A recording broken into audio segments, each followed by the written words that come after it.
नमस्कार, मी स्वामी षडाक्षरी. आज आपण बघणार आहोत प्रिपरेशन मेथड. ज्या प्रिपरेशन मेथडचं नाव आहे अल्किन पासून कार्बोक्सिलिक ऍसिड तयार करणे. एक लक्षात घ्या, तुम्ही या ठिकाणी काय करणार आहात, तुम्हाला काय घ्यायचं आहे. अल्किन. आता आपण घेऊयात अल्किन. हे अल्किन घेऊ आपण. आता अल्किन पासून आपल्याला काय मिळवायचं आहे, कार्बोक्सिलिक ऍसिड. कार्बोक्सिलिक ऍसिड तयार करायचं आहे, पण कोणापासून? अल्किन पासून. वाक्य नीट कोरा डोसक्यात की तुम्हाला नेमकं करायचं आहे काय. आम्हाला कार्बोक्सिलिक ऍसिड तयार करायचं आहे. कोणापासून? अल्किन पासून. अल्किन पासून कार्बोक्सिलिक ऍसिड तयार करायचं आहे. मग आता काय करायचं आहे? आता घेतलं आपण अल्किन. हे बघा, एक वाक्य लक्षात घ्या, ऑक्सिडेशन करायचं आहे. अल्किन घेतलं, अल्किनचं करा ऑक्सिडेशन. आणि ऑक्सिडेशन करण्यासाठी काय वापरायचं आहे? पोटॅशियम पर मॅग्नेट KMnO4 आणि डायल्यूट H2SO4. बघा बरं का. तुम्ही काय घेतलं? अल्किन. तुम्ही काय घेतलं? अल्किन. आणि या अल्किनचं आपल्याला काय करायचं आहे? ऑक्सिडेशन. ऑक्सिडेशन करण्यासाठी आपल्याला काय वापरायचं आहे? Oxidizing agent. Oxidizing agent. बघा, ऑक्सिडेशन करण्यासाठी आपल्याला वापरायचा आहे ऑक्सिडायझिंग एजंट. ऑक्सिडायझिंग एजंट कुठला वापरायचा आहे? पोटॅशियम पर मॅग्नेट आणि डायल्यूट सल्फ्युरिक ऍसिड. समजलं का? ऍसिडिफाईड पोटॅशियम पर मॅग्नेट वापरायचं आपल्याला. याच्या साह्यानं आपण या ठिकाणी अल्किनचं ऑक्सिडेशन करणार आहोत. आणि ह्या अल्किन पासून आपल्याला काय मिळणार आहे? Carboxylic acid. Carboxylic acid. संपलं. आता मेथडमध्ये नेमकं काय आहे हे तुमच्या समोर लिहिलेलं आहे. याच्याबद्दल पुन्हा वेगळं सांगायची आवश्यकता नाहीये. आपल्याला कळलं पाहिजे बाबा नेमकं अभिक्रियेमध्ये होणार काय आहे. आणि म्हणून आपण लक्षात घेतलं पाहिजे, आपल्याला अल्किन पासून कार्बोक्सिलिक ऍसिड तयार करायचा आहे. अल्किनचं आपण काय करून राहिले? ऑक्सिडेशन. ऑक्सिडायझिंग एजंट वापरून. ऑक्सिडायझिंग एजंट कोणता वापरून राहिले? कुठला वापरतोय आपण? That is acidified potassium permanganate, that is KMnO4 and dilute sulphuric acid. संपलं. आता रिॲक्शन कशी होते हे फार महत्त्वाचं आहे. रिॲक्शन समजून घेताना 2-3 गोष्टी सांगतो तुम्हाला मी. नेमकं अभिक्रियेमध्ये काय होणार आहे हे लक्षात घ्या. बघा, मी सांगतो. नंबर एक 2-3 गोष्टी आहेत, नीट लक्षात घ्यायचं. समजा तुमचा डबल बॉन्ड जर कडला नसेल. आता हा सी डबल बॉन्ड आहे, कार्बन कार्बन डबल बॉन्ड आहे. आणि कार्बन कार्बन डबल बॉन्ड जर कडला नसेल, ह्या किंवा ह्या, म्हणजे तुमचा जो डबल बॉन्ड आहे तो जर टर्मिनल असेल. मी काय सांगतो बघा, जर कार्बन कार्बन डबल बॉन्ड हा टर्मिनल नसेल. टर्मिनल म्हणजे टोकाचा. म्हणजे कसं? आता समजा आपण असं लिहिलं RCH डबल बॉन्ड CH2. आता कार्बन कार्बन डबल बॉन्ड ह्या कडला आहे, टोकाला ना, ह्या कडलाच आहे की. हिथं असं लिहिलं मध्ये आहे, ह्या कडला नाही. मग ह्याला म्हणतं टर्मिनल, ह्याला म्हणतं नॉन टर्मिनल. कळलं का? म्हणजे असं जर कडला असेल एकदम, तर अशा ठिकाणी मात्र रिॲक्शन थोडी वेगळी होते. कशी होते, काय होते, सगळा भाग तुमच्यासमोर मी सांगणार आहे. व्यवस्थित लक्षात घ्या मी काय सांगतोय का बरं का. समजा हा तुमचा कार्बन कार्बन डबल बॉन्ड असा मध्ये असेल, म्हणजे टोकाला नसेल, तर काय करायचं? कार्बन कार्बन डबल बॉन्डला तोडायचं. बघा, कार्बन कार्बन डबल बॉन्ड को तोड डालो, खिचाक. हा जो कार्बन कार्बन डबल बॉन्ड आहे तोडून टाका. आणि हिकडचा एक कार्बोक्सिलिक ऍसिड आणि हिकडचा एक कार्बोक्सिलिक ऍसिड, असे 2 कार्बोक्सिलिक ऍसिड तयार करा. हो का? हिकडचा काय होईल? Carboxylic acid. इकडचा काय होईल? Yes, carboxylic acid. इकडचा काय होईल? Carboxylic acid. म्हणजे दोन्हीकडचा काय होईल? Carboxylic acid. बघा, हा जो आहे, जर तुमचा कार्बन कार्बन डबल बॉन्ड मध्ये असेल, अशा वेळेस काय करा? या बॉन्डला तोडा, याचे 2 भाग पाडा. इकडचा एक कार्बोक्सिलिक ऍसिड आणि इकडचा एक कार्बोक्सिलिक ऍसिड. आता इकडचा काय होईल? COOH आहे का? RCOOH. इकडे RCOOH. हो का? अशा प्रकारे 2 कार्बोक्सिलिक ऍसिड तयार होतील. फार सोपं आहे. ज्या ठिकाणी कार्बन कार्बन डबल बॉन्ड आहे ना, त्याला तोडा.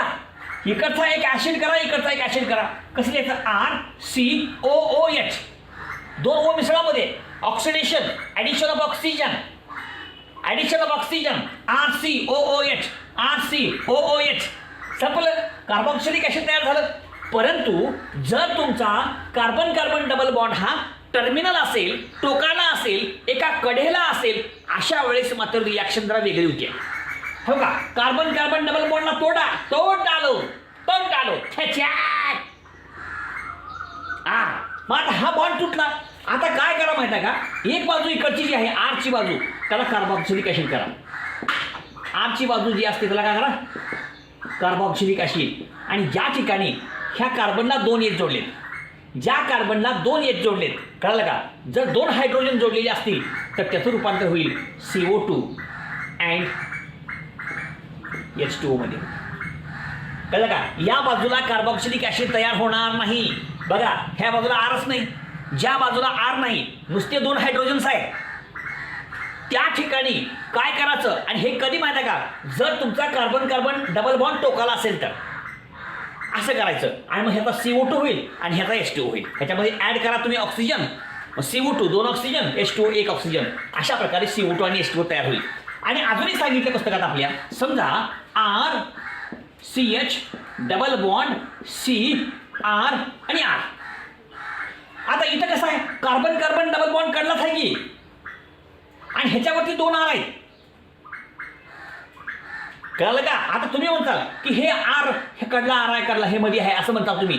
लक्षात घ्या, जर या ठिकाणी कार्बनला 2 R असतील, कार्बन कार्बन डबल बॉन्ड आहे, आणि ह्या कडच्या कार्बनला 2 R असतील, तर अशा वेळेस काय होणार आहे, हे रूपांतर कीटोनमध्ये होणार आहे. इथून तोडा, इकडचा काय होईल, कार्बोक्सिलिक ॲसिड. म्हणजे कार्बोक्सिलिक ॲसिड जर तयार व्हायचं असेल तर काय पाहिजे, RCH पाहिजे. म्हणजे ज्या बाजूला RCH आहे त्या बाजूला कार्बोक्सिलिक ॲसिड होईल. आता ह्या बाजूला RCH नाही, RCR आहे, दोन्ही बी R आहेत, H नाही, कार्बोक्सिलिक ॲसिड तयार होणार नाही. का तयार होईल, कीटोन तयार होईल. कीटोन तयार होईल. बघा, 3 वेगवेगळ्या कंडिशन्स तुमच्या समोर आहेत. प्रत्येकाचा अर्थ तुम्ही समजून घ्या.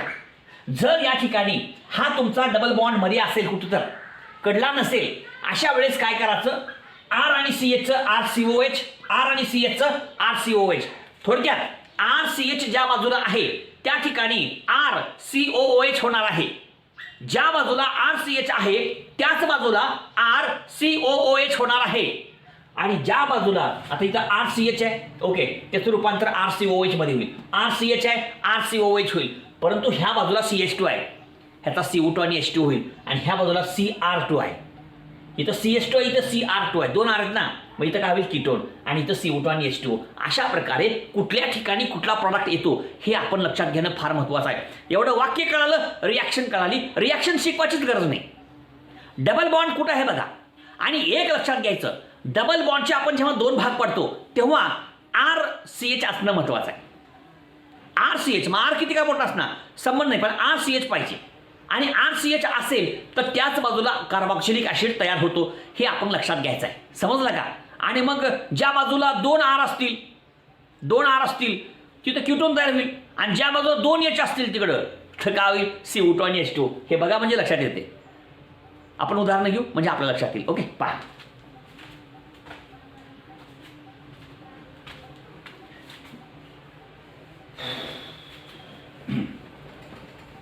मी बघा का, एक एक उदाहरण तुमच्या समोर सांगतोय.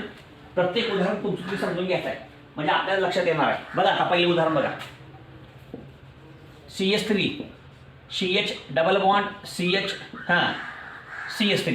बघा, हे R आहे तुमचं, आहे का, हे संपूर्ण R आहे, इथं CH आहे, इथे बी CH आहे का. मग काय करू आपण, ह्याला असं तोडूया, आहे का. हे हा इथे CH असणं महत्त्वाचं आहे. नुसतं C असेल तर फायदा नाही, CH पाहिजे, इथं बी CH पाहिजे. हां, ह्याचा बी कार्बोक्सिलिक ॲसिड होईल, ह्याचा बी कार्बोक्सिलिक ॲसिड होईल, 2 कार्बोक्सिलिक ॲसिड होतील. बघा, काय करू आपण, ऑक्सिडेशन. त्यासाठी काय वापरूयात आपण, KMnO4 आणि डायल्यूट H2SO4. ठीक आहे. आता ह्याचं करू आपण ऑक्सिडेशन. ह्याचे 2 भाग पडले, ज्या 2 कार्बनच्या मध्ये डबल बॉन्ड आहे त्याला तोडा आणि काय करा, CH3, आणि जिथं CH आहे त्याला COH करा, CH ला COH करा. आणि मग काय होईल, CH3COOH, है का. इथं काय, CH3 CH आहे, COH करा, मग काय प्लस CH3COOH, संपलं. आणि ह्याचं नाव आहे ब्यूट 2 इन. काय नाव आहे ब्यूट2 इन आणि तयार काय झाला ॲसिटिक ॲसिड. दोन्ही बी ॲसिटिक ॲसिड तयार झाले. बघा फार सोपी रिॲक्शन आहे. अजून एक उदाहरण सांगतो बघा. CH3 CH double bond CH2. चला काय करायचं आहे आपल्याला ऑक्सिडेशन करण्यासाठी काय घ्यायचं आहे पोटॅशियम पर मॅग्नेट KMnO4 आणि डायल्यूट H2SO4. ठीक आहे. आता कसं होईल तोडा बॉन्ड को तोड़ डालो. इथं भी बॉन्ड को तोड़ डालो खैचैक. इथं भी बॉन्ड को तोड़ डालो खैचैक. बॉन्ड को तोड़ डालो खैचैक. आता कसं माहिती आहे का आता ह्या बाजूला CH आहे म्हणजे CH3 COOH होईल ना कारण या बाजूला CH आहे. लक्षात घ्या जिथं CH आहे तिथंच काय होईल COOH होईल अन्यथा होऊ शकत नाही. आता बघा कसं होईल मग हो का CH3 COOH संपलं झालं तयार. हे कोण आहे प्रोपिलीन झालं.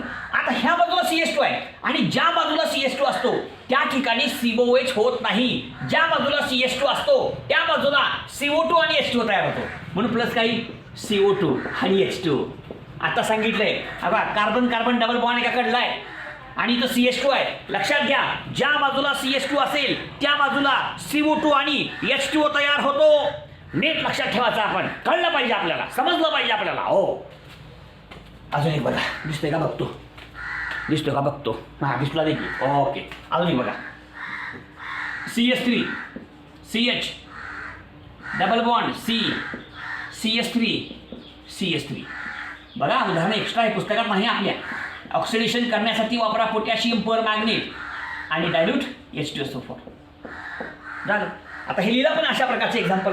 तोडा इथं CH आहे ज्या बाजूला CH आहे त्या बाजूला COH करायचं म्हणजे CH3 COOH येईल हो का CH3 COOH आहे का.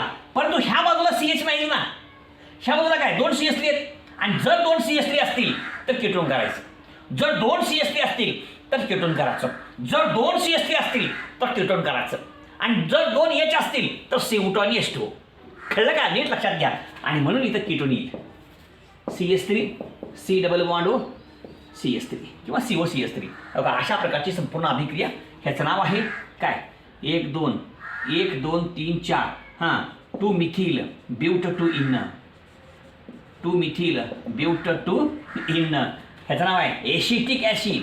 काय नाव आहे एसिटिक ॲसिड आणि हा तुमचा ॲसिटोन. संपलं. लिहून घ्या आणखी काही उदाहरण आपण घेऊया आणि ही रिॲक्शन समजून घ्यायचा प्रयत्न करू आपण म्हणजे आपल्या सर्वांच्या लक्षात येईल. सोपा भाग आहे फक्त व्यवस्थित लक्षात घ्यायचा.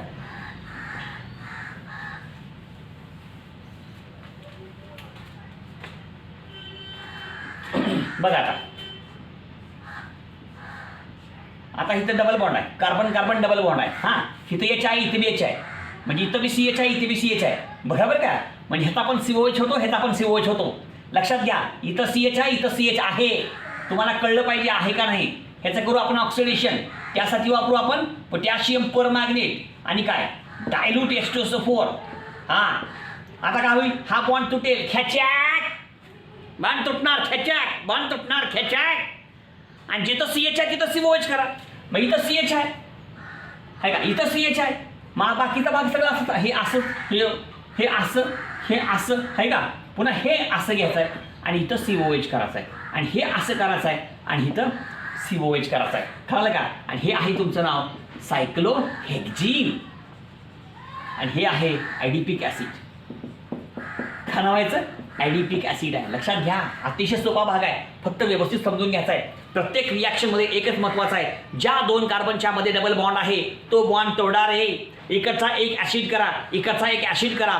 परंतु जर तुमचा कार्बन डबल बॉन्ड टोकाला असेल आणि त्या टोकाला जर CH2 असेल तर CO2 H2O तयार होईल. जर त्या टोकाला Cr2 असेल तर कीटोन तयार होईल. एवढं एक वाक्य आपण जर लक्षात ठेवलं तर प्रत्येक रिॲक्शन आपल्या सर्वांच्या लक्षात येईल. अतिशय सोपी रिॲक्शन अतिशय सोपी रिॲक्शन. ओके अजून एक घेऊ आपण CH3 CH2 एक मिनिट बघा हां C डबल बॉन्ड इथं लिहू CH हां CH2 किंवा CH3. ओके मग आता काय ह्याला तोडू इथून आपण बरोबर आहे का? आणि मग काय होईल, इकडचा एक ऍसिड, इकडचा एक, इकडे बी CH आहे COH, इकडे बी CH आहे COH. ज्या बाजूला CH आहे त्या बाजूला COH होणार, CH3 CH2 COOH, CH3 COOH. जिथं CH आहे ना, अहो तिथं COH करा हो. इथं CH असणं महत्वाचं आहे, त्याच्याशिवाय COH होत नाही. चला बघा, लिहि तुम्ही इथं काय लिहिलं आपला KMNO4. चला डायल्यूट H2SO4. चला काय होईल, पहिले येईल CH3 CH2 COOH आणि दुसरं येईल CH3 COOH. ह्याचं नाव आहे, कायचं नाव आहे, 1 2 3 4 5. 5 म्हणजे पेंटह टुह इन्ना. ह्याचं नाव आहे प्रोपिओनिक ॲसिड. प्रोपिओनिक ॲसिड. झालं, संपलं, रिॲक्शन झाली. आता एक अजून करतो आणि मग हा संपूर्ण भाग आपला या ठिकाणी पूर्ण होईल. कळलं का? बघा, CH3 CH2 CH2 CH double bond CH2. Okay, आता काय करू आपण इथं परत, काय करू इथं परत आपण ऑक्सिडेशन करू, KMNO4 आणि डायल्यूट H2SO4 वापरून, आहे का? कार्बन कार्बन डबल बॉन्ड तोडूयात आपण. CH आहे, ॲसिड तयार होईल, पण इकडे CH2 आहे. ज्या बाजूला CH2 आहे त्या बाजूला H2 आणि CO2 तयार होतं. ज्या बाजूला CH2 आहे त्या बाजूला CO2 आणि H2 तयार होतं, आणि ज्या बाजूला CH आहे त्या बाजूला कार्बोक्सिलिक ॲसिड तयार होतं, COOH. COOH. अहो सोपी रिॲक्शन आहे, एवढ्या सोप्या रिॲक्शन्स आहेत, आपण फक्त लक्षात घ्यायचं आहे. मग कसं येईल प्रॉडक्ट आपला बघा, CH3 CH2 CH2 COOH plus CO2 plus H2O. कळलं का नाही कळलं? किंवा ह्याला अजून वाढू आपण, अजून एक वाढू CH3 करू. चला मी तर काही अजून एक वाढेल बघा, वाढू आपल्याला. का वाढवायला का चालले आपल्याला? झालं. आणि ह्याचं नाव आहे 1 2 3 4 5. 5 म्हणजे व्हॅलेरिक ॲसिड. आणि ह्याचं नाव आहे 1 2 3 4 5 6 हेक्झ 1 इन आणि व्हॅलेरिक ॲसिड. संपलं. बघा, ह्या संपूर्ण अभिक्रियेमध्ये आपण काय बघितलो, एवढ्या सगळ्या ज्या अभिक्रिया बघितल्या, या सगळ्या अभिक्रियेमध्ये एकच महत्वाचं आहे, जिथं कार्बन कार्बन डबल बॉन्ड आहे ह्याच्यात ज्या ठिकाणी कार्बन कार्बन डबल बॉन्ड आहे ना तिथं तोडून टाकायचं बस. हेकडचा एक ॲसिड, हेकडचा एक ॲसिड, हेकडचा एक ॲसिड, हेकडचा एक ॲसिड, हेकडचा एक ॲसिड, हेकडचा एक ॲसिड. पण कधी जर CH असेल तर CH असेल COOH बन जाएगा. आणि CH नसेल, CH2 असेल तर CO2 H2O बन जाएगा. आणि CR2 असेल कीटोन बन जाएगा. कळलं का? एवढं वाक्य आपण लक्षात ठेवलं की रिॲक्शन कळाली. अहो का सांगायचं दुसरं, सोपी रिॲक्शन आहे. लाईक करा, शेअर करा, सबस्क्राईब करा. धन्यवाद. हे कळलं का? बघा सगळेजण बघा, म्हणजे जरा बरं वाटतंय. लोक बघणार, तो बघायला पाहिजे व्हिडिओ. जास्तीत जास्त लोकांनी बघून जास्तीत जास्त लोकांपर्यंत शेअर केला पाहिजे. प्रत्येकाला केमिस्ट्री कळलीच पाहिजे. केमिस्ट्री प्रत्येकाला कळतेच, फक्त मन लावून शिकावं लागतं बाबा. हां, लाईक करा, शेअर करा, सबस्क्राईब करा. धन्यवाद.